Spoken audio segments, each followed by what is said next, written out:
કોઠી કમ્પાઉન્ડની બે અત્યંત જર્જરિત ઇમારતો જમીનદોસ્ત કરવા સરકારને રિપોર્ટ મોકલવામાં આવ્યો છે. કોઠી કમ્પાઉન્ડની બે અત્યંત જર્જરિત ઇમારતો જમીનદોસ્ત કરવા સરકારને રિપોર્ટ મોકલાયો છે. વડોદરા માર્ગ અને મકાન વિભાગ દ્વારા 40 સરકારી ઇમારતોની ચકાસણી કરવામાં આવી હતી. નર્મદા ભવન અને કુબેર ભવન સહિતની ઇમારતોનો સમાવેશ થાય છે. નર્મદા ભવન નવું બનાવવા 100 કરોડનો પ્રોજેક્ટ છે. લેન્ડ એક્વાયરમેન્ટ પ્રક્રિયા ચાલુ કરાઈ.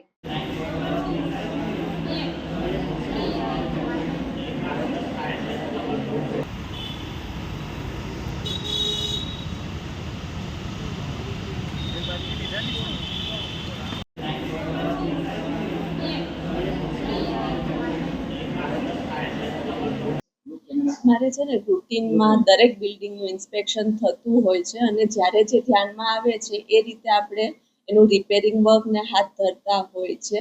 હાલ બે બિલ્ડિંગ એવી છે આઉટ ઓફ 40 બિલ્ડિંગ્સ કે જે જર્જરિત ને ભયજનક જણાય છે, તો એને અમે કોર્ડન ઓલરેડી કરી દીધું છે અને તોડી પાડવા માટેની દરખાસ્ત બી સેન્ડ કરી. નર્મદા ભવન, કુબેર ભવનનું બી રિસેન્ટલી અમે ઇન્સ્પેક્શન કર્યું છે અને રૂટીન બી ઇન્સ્પેક્શન કરતા હોય છે અને ઇન્સ્પેક્શનમાં જે કંઈ અમને જણાતું હોય છે કે એમાં રિપેરિંગ કે જે કંઈ કરવાનું હોય એ ટાઈમલી અમે લોકો કરી બી નાખતા હોય છે અને હાલ બી એમાં જે કંઈ અમારે વિઝિબલી દેખાણું છે તો એનું બી અમે કામગીરી હાથ ધરી છે. અત્યારે એનું સ્ટ્રેન્થનિંગનું ને મારે વર્ક અંડર પ્રોગ્રેસ થશે. ટેન્ડરનું પ્રોસિજર ચાલુ થયું.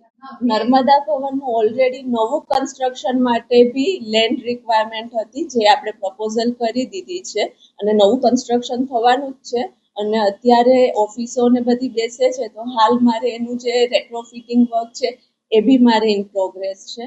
બંનેનું બિલ્ડિંગ આખું ઇન્સ્પેક્શન થયું છે, કન્સલ્ટન્સીના રિપોર્ટ બી આવી ગયા છે ને એ મારા હાયર ઓથોરિટીને મેં મોકલી બી આપ્યા છે અને એમાં જે અત્યારે કરવાની જરૂરત છે એ કામગીરી મેં હાથ ધરી છે.